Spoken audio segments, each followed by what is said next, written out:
ओम श्री गुरुभ्यो नमः। हरि ओम।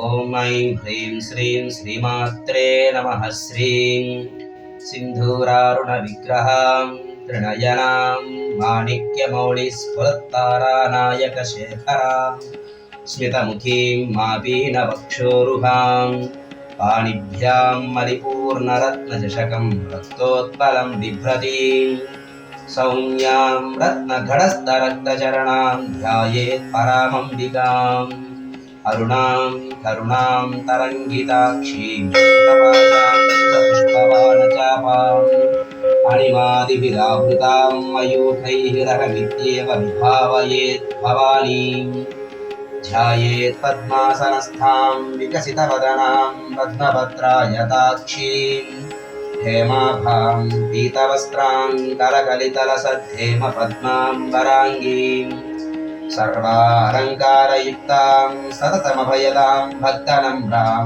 भवानीं श्रीविद्यां शान्तमूर्तिं सकलसुरनुतां सर्वसम्पत्प्रदात्रीं सकुङ्कुमविलेपनां मणिकचुम्बिकस्तूरिकां समन्दकसितेक्षणां ससरचाप पाशाङ्कुशाम् अशेषजनमोहिनीं अरुणमाल्यभूषोज्ज्वलां जपाकुसुमभासुरां जपविधौ स्मराम्यम्बिकाम्।